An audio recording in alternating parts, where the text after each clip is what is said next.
one of the things Charlie told me many years ago, he said in the investing business, it's really important to have somebody to talk to. You're not in an echo chamber and so on. So I said, oh, you mean like you have Warren? He said it wasn't always Warren, but I had somebody. And he said it's really important that you have somebody to talk to. And the person shouldn't be someone who reports to you. It should be kind of like a peer type relationship. And he told Lilu and me that he wanted us to get together for lunch once a month. He basically pretty much instructed us that the two of you, I want the two of you to meet once a month for lunch. And I told Charlie and Lilu, if Lilu wants to waste, an afternoon or, hour or a month with me, I'm more than happy to do that. Life is great. What's wrong? What's not to like about that? And so before Lilu moved to Seattle, and of course I'm in Austin now, we used to get together once a month. And I remember one time Lilu told me during one of these lunches, he said, you should look at and maybe you should buy Amore Pacific. Okay. And I said, Amore what? He said, Amore Pacific. Okay. He said, it's a Korean company. Okay. And I said, okay. And, I went back and I looked at this and everything's in Korean. Excuse my French. Everything's in Korean. Okay. And I figure out it's a cosmetics company. And then I also figure out that there's some of their products you can actually find in Southern California. But I could never really figure the business out. Okay. And I really couldn't really get my arms around it in terms of like, what was the secret sauce here or whatever. So I eventually just, left it alone. And that went up like something like 80x after he told me that. Okay. I just watched it like go crazy. Okay. And they had this product, which, this extract from snails, which women would apply on their faces, and it would make them younger, make them look younger. The wrinkles kind of go away or whatever.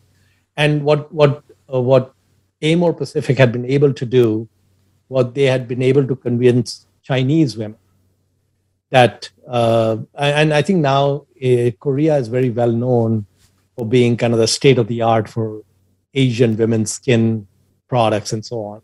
And they had a massive tailwind from Chinese women clamoring for their products, and they've done really well. And so I said, well, such is life. And then, after I think a year or something, he tells me, you should buy Mautai. Okay. And I said, Lilu, and I used some colorful language with him. I said, you give me these names. Then I go and I can't figure out head or tail. So I'm not going to do it that way. Please spend the next 20 minutes explaining Mautai to me. He said, why didn't you ask me that for Amore Pacific? I would have done that for you. I said, okay, we're gradually learning. So then he proceeds to explain Mautai to me. And Mautai is now the most valued liquor company in the world. It's the most valuable company. So it basically just has one product, but it's more valuable than any of the other global liquor players. And it was depressed at the time, right? Because there was a corruption scandal and people could no longer give Mautai as a gift.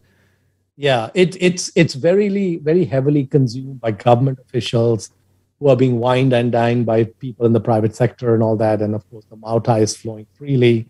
And then it became that if you were out at lunch and you were a government official and there was Mautai on the table, you wouldn't be seen after that. You pretty much would suddenly disappear off the face of the earth, never to be heard from again.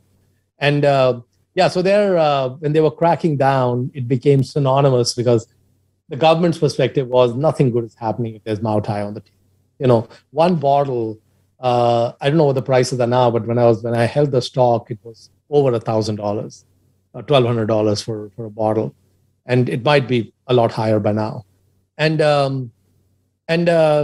this time I was actually able to understand the business. They actually had English financials, and it was pretty straightforward to figure out, and made the investment. And like everything else in my life, I sold too soon. And but anyway, those lunches were really good, and Lilu and I became great friends. And actually, there's one business that we actually then collaborated on, which was Micron. And so that actually went from me to him. You know, I mean, the other ones were coming from him to me, and so we had a good interaction and exchange on that, and then he took a position, and I think he'll hold that for a while.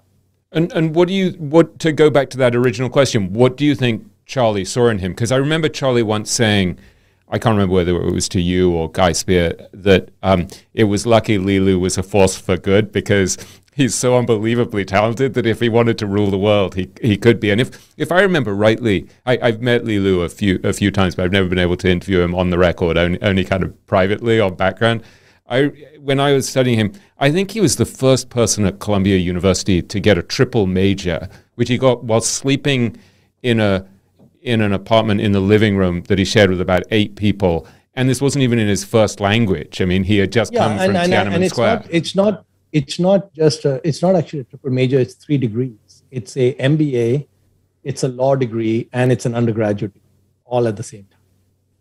You know, I mean, these are the complete. It's not like a bachelor's degree with 3 majors. You know, this is well beyond that, in a language that's a foreign language to him, right? And he did really well in all of them. But when I asked Charlie the question, he said, "Well, it was a complete no-brainer." And he said, "I just had to look at the track record." So he said, "Here was a guy who was on student loans. He had no money, and on the float of the student loans, which is." You know, he would get the money in, January, maybe he has to pay it in April or something. He said he would invest the float of the student loans. And when he graduated, he had $1 million. Okay. So when Lilu finished at Columbia with Columbia's loan money, with the stuff he was doing, and then after that, he went into venture capital, and he had an incredible record. One of his early investments is a company now that we know as Capital IQ. And actually a lot of what is Capital IQ, a lot of influence from Lilu. And Capital IQ basically is the closest thing you can get to Bloomberg. It's a really incredible product. I mean, like, we have a subscription, we pay them an arm and a leg, and we can't get around it. So he's been an incredible investor, and I think what Charlie said was, it was one of the easiest decisions to figure out that Lilu was amazing. He said that his track record was incredible, and then I think the other piece is that what Munger and Buffett are both extremely good at is they're incredible judges of humans. And so it was, Ron Olson's wife. She worked for one of these human rights groups, which was, protesting things happening in China. And they had helped Lilu when he came to the U.S. Because, he was active in Tiananmen Square and all of that. And there was an event, I think in Santa Barbara or something, that she had hosted, and Lilu had come for that event, and Charlie had gone there as well, and that's where they met for the first time. And then so it was an accidental meeting, and then I think once Charlie started to talk to Lilu and understand how he invested, but I would also say the following. I would say that, George Soros has this theory of reflexology. And I think that Charlie made Lilu an even better investor. So they would meet once a week for breakfast. And of course, Lilu will discuss different investments and whatever with Charlie.